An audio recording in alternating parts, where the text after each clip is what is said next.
All right, folks, what is going on? This is episode 727 of the First and Frame Rate Show. I am VF Baller. Over here, we talk about Georgia Southern and Atlanta Falcons football, and it's been a pretty good week overall outside of the podcast. Just living my life and just going to work through this week, for instance.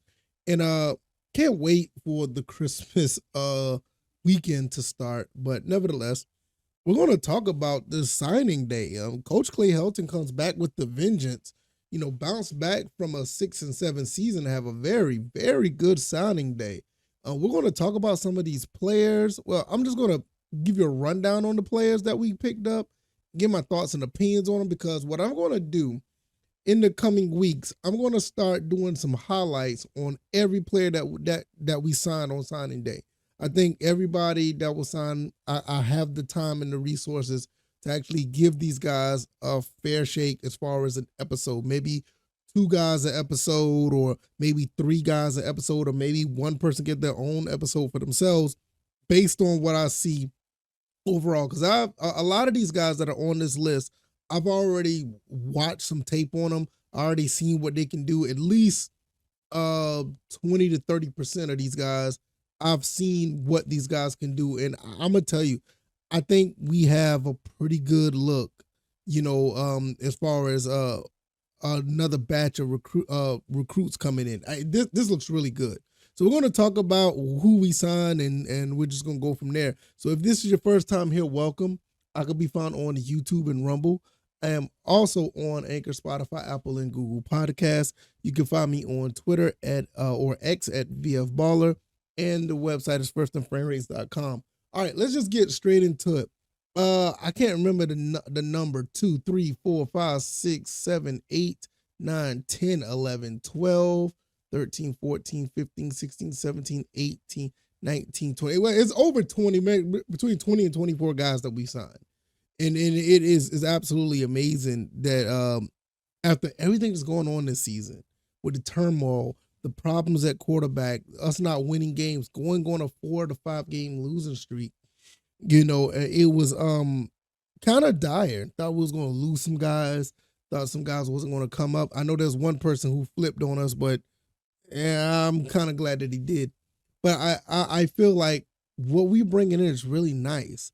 And I'm just going to run down the list of everybody who's coming in.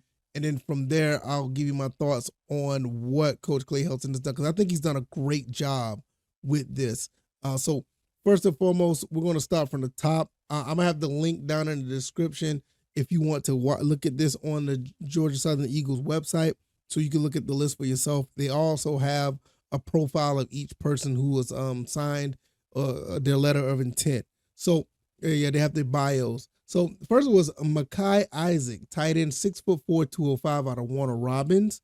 Not too far from Georgia Southern. I mean, basically maybe an hour and 20 minutes away from Georgia Southern, not that far.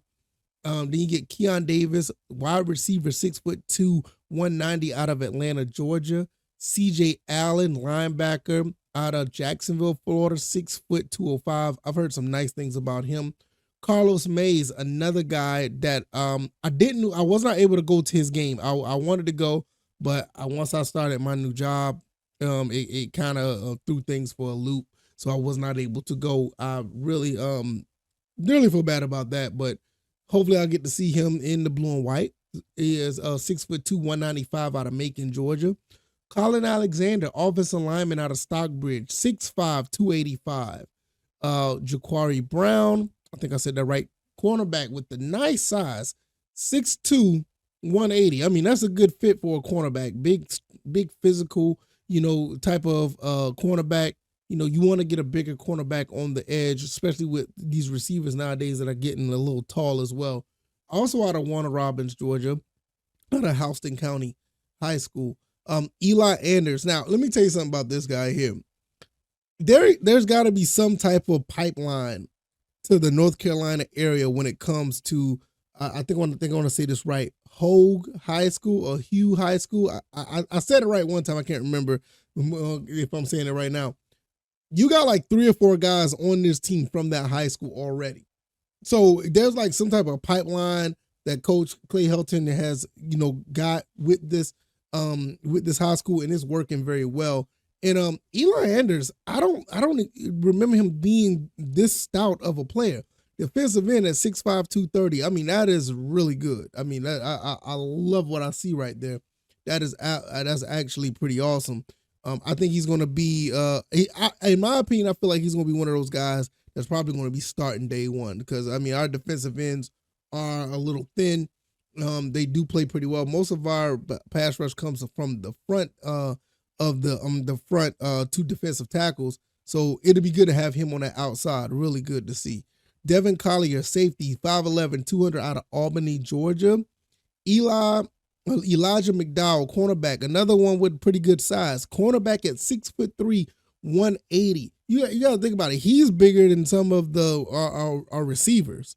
Out of Snellville, Georgia, South Gwinnett High School.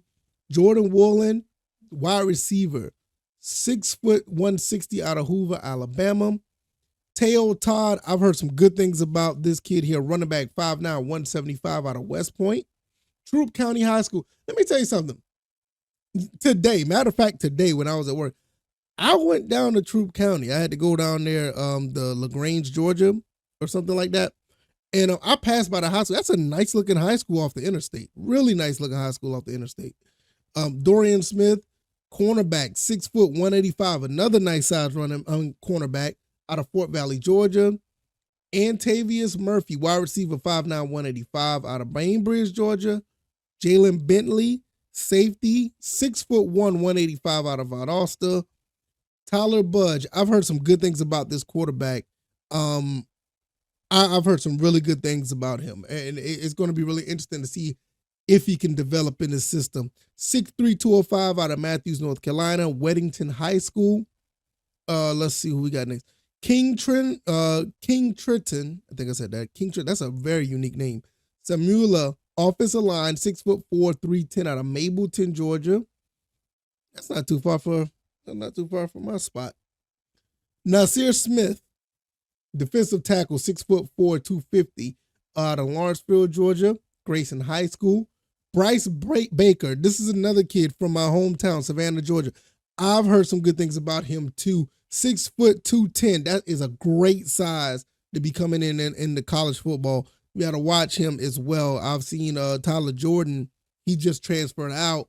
He's probably going to be plugging right in where he is.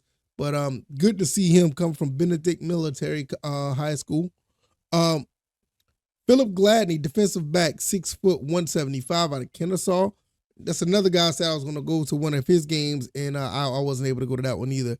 Tyler Fromm, tight end, 6'5", 240 out of Warner Robins. He came from Warner Robins High School, but he's a transfer from Auburn. So that's one of our transfers that's coming in from a Power 5 school. Really interesting to see how well he does coming in, and probably going to be taking J.J. McCaffrey or Keaton Upshaw's place. So that's going to be really interesting. Two offensive linemen, both of them are 6'3", but Cal Frazier is 310 out of Augusta, Georgia. Also, he played at Savannah State last year. That's another one of our transfers that came in. Jalen Burgess is the other offensive line that's 6'3", lineman is 6'3", 270 out of Valdosta, Georgia. And Corey Jordan, defensive tackle, 6'2", 340 pounds out of Douglasville, Georgia. Now, look, Corey Jordan at 6'2", 340. He's probably going to be, replacing Kerryon Smith. I think Kerryon Smith is transferring as well. They're about the same size. So you lose one, you bring one in, and you kind of see what you got right there. So that's basically the group of guys that we're bringing in. And I love this. I love this class. It's not too heavy on not necessarily one particular position. You could make the case and say, running back. I'm not running back, but cornerback is a little bit heavy. You got 1, 2, 3.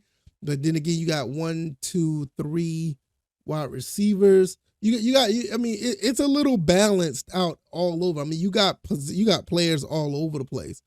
From tight end to defensive end to safety, offensive line, defensive tackle. You got a couple of running backs and wide receivers. You even got one quarterback in there, and that kind of makes me think, that as well-rounded as this draft class is, are we going to go with the quarterbacks that's in our, stable now? Now, I'm not going to get into that because that's a whole nother story, that a whole nother topic we can get into with the quarterback situation.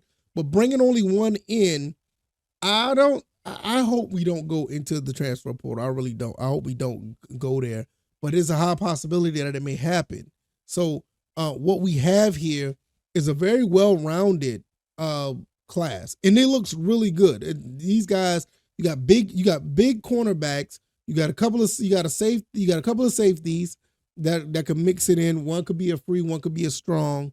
You got some defense there. Like I said, you got another, not just cornerback, you got some defensive backs as well. You got running back, you brought in a quarterback, got some receiver. You pretty much touch every position. Every position on the field was touched. I think the only one that we really didn't touch that much is maybe linebacker. We didn't bring in a punter. We didn't bring in a kicker. We brought in one linebacker, and that's cool because our linebackers are pretty stout right now. I think with some of these other guys, we're gonna be okay personnel wise. The main thing is that can we not turn the ball over? Because that's basically what was Georgia Southern's issue. I mean, you turn the ball over so many times that could deflate a lot of people on the team, and they just don't play up to par. But I think we're going to be okay as of right now. I don't know how things are going to play out, but starting off the next season, and I'm already hearing that other guys is going to be coming in too. We're starting off on the right foot. I will say that we're starting off on the right foot. Coach Clay Helton really did make. He made a splash. You got to give him credit. I don't like how things are ending and, being stubborn with the quarterback situation and, ending up 6-7 and finishing on a 5-game losing streak. Yeah, that sucks. But this gives you a little bit of hope of, hey, we may be able to put something together, even with maybe out of these 20 plus guys, maybe 3 or 4 of them will get on the field and make and try to make a difference on top of the guys we already have. That, to be honest, we got some pretty good playmakers on this team. I really feel it. Now I'll say this, and I'm going to get up out of here. I really feel that our quarterback really deflated this team. I really believe that. I don't think the players were that bad. I don't think the players just, were just not up to snuff. I don't think the players just fell off. I just think the morale of the team was gone with the quarterback that we had. I really believe that. We did not feel like that with Kyle Van Treese. Even when Kyle Van Treese made a mistake, for the most part, he corrected the mistakes, but the team kept believing in him. And I don't feel the same that they did about Davis Brent. I just don't. But like I said, that's a whole nother story I'm not going to get into today, but hopefully you guys understand where I'm coming from. If you like this commentary, hit the like button, share this podcast, subscribe to the channel if you haven't already. Let me know what you guys think. Do you think Coach Clay Helton had a very good signing day? You think it's up to par? Or you think it's below par? Do you think that Coach Clay Helton still needs to go? I think he can make a case for it, but I don't think he's going. I think he's going to get one more year, and I think that this is the year that he may turn things around. Hopefully, we'll finally get that 8-win or 8-win plus or season, and we can get this team back on the right track. All right, y'all. I can be found on YouTube and Rumble. Also on Anchor, Spotify, Apple, Google Podcasts. The website's firstandframerates.com. Find me on X, where I don't talk about everything that I talk about things that don't make it to the show. On there is at VF Baller, and the PayPal and CashApp links are below if you want to support the show. All right, y'all. I'm gonna get out of here. Y'all take it easy, and y'all be blessed. Peace.